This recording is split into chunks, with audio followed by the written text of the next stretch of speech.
Hi, Gitte Larsen from IBA Academy in Kolding. Today talking about activity-based costing in the electives of business economics or for the bachelor's program.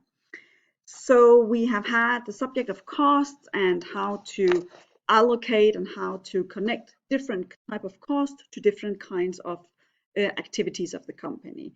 And what companies experience, especially in the time of growth, especially in the development of companies, is that the the total indirect cost part of the total cost structure is becoming a bigger and bigger part of the total cost structure. The more products a company adds to the portfolio, the more markets they have, the more people they hire, the more complicated the whole process, the whole concept of the company becomes, the more complex the whole cost structure of the company comes.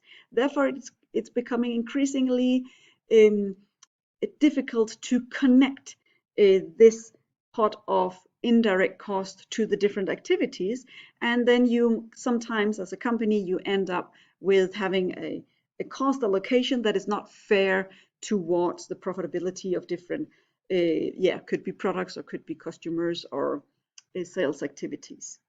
So during the 1890s, this activity-based costing was invented to find a way to connect these indirect costs to activities of the company. Main activities of the company where all cost objects was connected to these activities.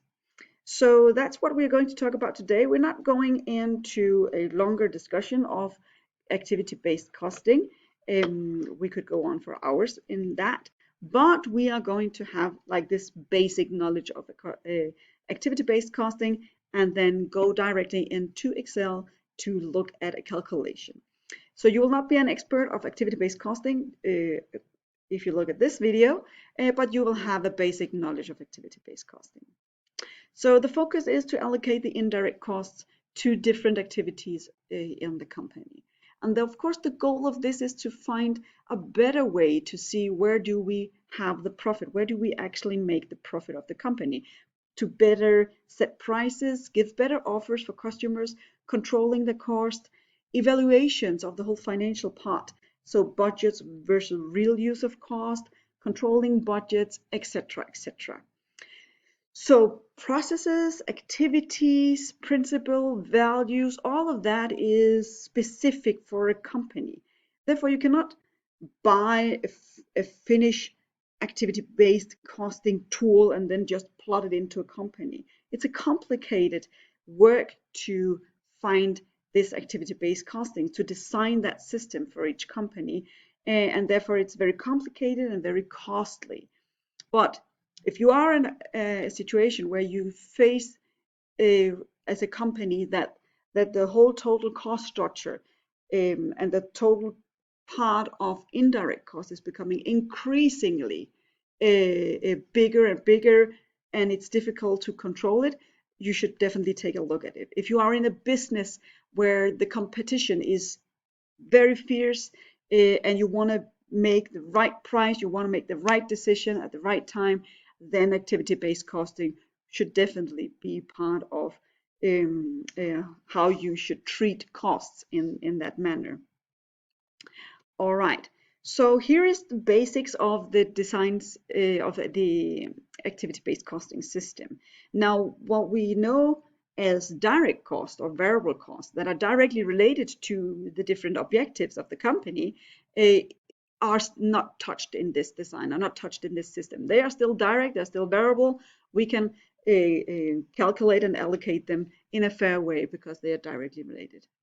So what we are looking at are the whole part of indirect costs, handling of the process of the products, the administration of it, what activities lies behind this, etc., etc. So that's just the basic process map of a activity-based costing system. But we can narrow it down to basics, 4 steps. So to determine what are the cost objectives, and here you don't only have to think of products, it can be customers, can be sales channels, or whatever cost objective you think is makes most sense for one company to look at. And then you look at key activity centers, and you allocate given data from the financial department of what cost are what total costs are within that activity center. And then you design the process map, the activity-based process map here. But you know what? That's not what we are going to do at this study. But what we do is we look at the data given, and then we calculate the cost driver rate to use for a more fair allocation of the indirect costs. And we will come back to that later on. We will use from the ebook written by Lone Hansen and more called Business Economics, and it's the first edition that we see. We will look at the task 7.2. So now I want to end this slideshow, and I will just make sure that I'm still recording. Yes, I am. I will jump into Excel. So here what I did was translating and taking that task, and I will also put in the template for this task on your course if you're attending my course. If you do not have the access to this template, then of course press pause and establish or recreate this template that you see here. Some of the information that we have is given from the exercise, which is right here, and some of them of course we need to calculate.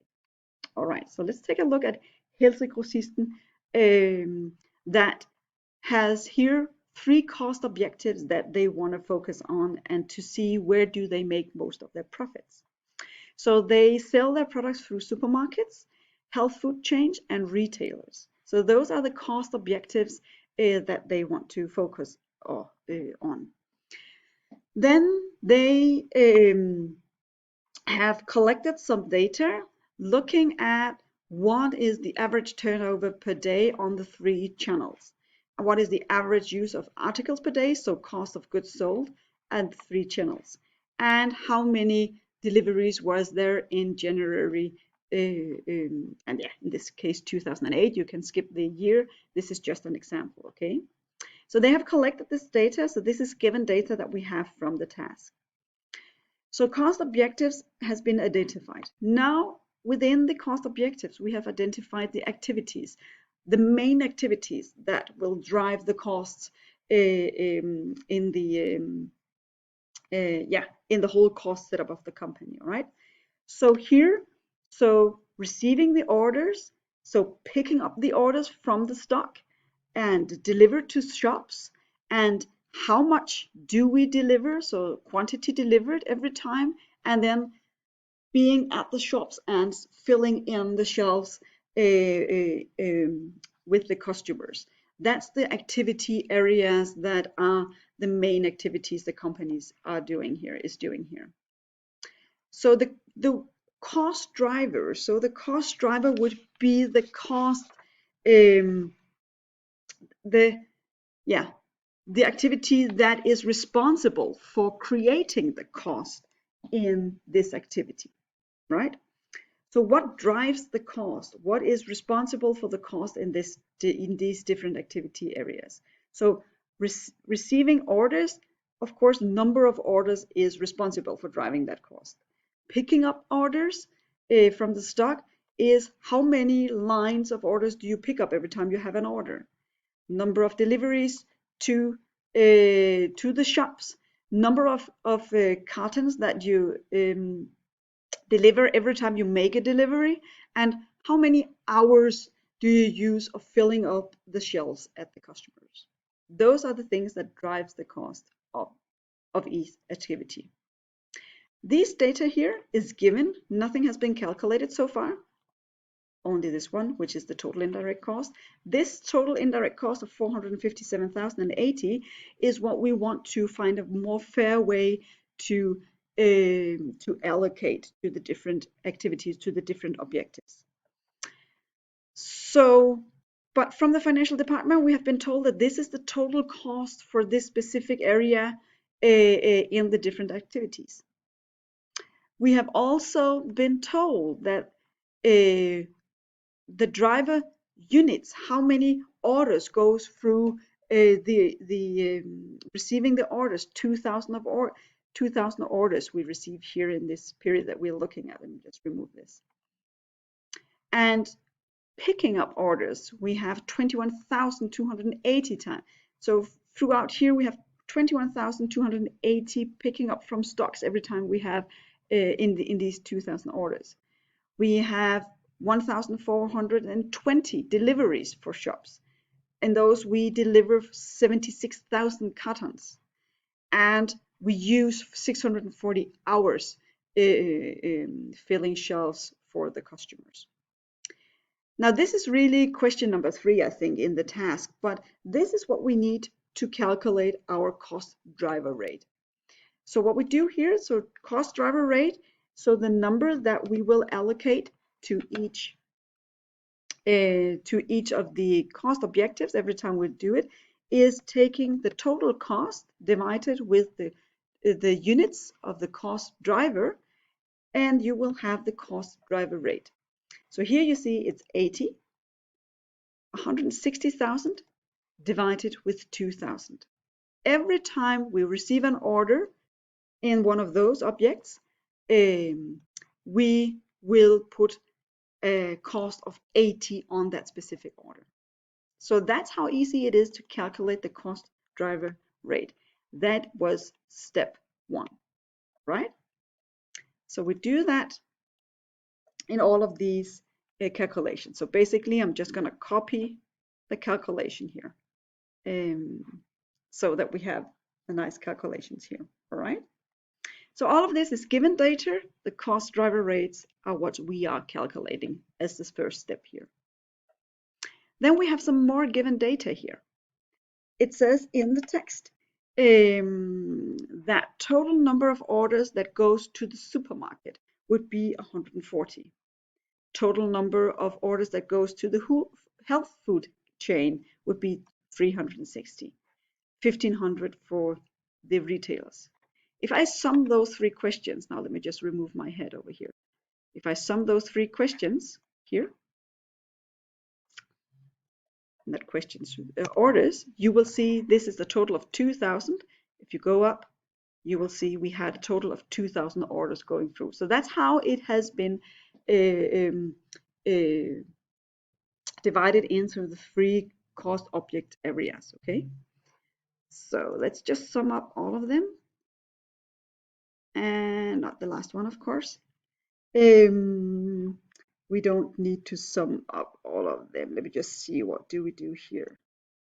Order lines here, we needed to multiply. Of course, we do. We need to calculate number of lines per order before we, so we know how many it is. So let's just take a look, because we want to end up with the 21,280, right? So what we want to know is average number of order lines per order. So we need to say, so brackets here, so 14 every time we have an order, and for the supermarket chain, we have 140, right? 440 orders here. And to this we add brackets again, so 12 lines every time, so 12 pickup lines every time we have an order to the health food chain. And the last one, every time we have orders for the retailers, we have 10 pickups, so equal sign 21,280. That's the same number as we see up here. So this calculation needs to be copied to average number of cartons delivered, right, to get the 76,000 up here. So that is how we calculate our total here, and that's how we got this total out here. So follow in the next part of activity-based costing and how we calculate the new profit per cost object.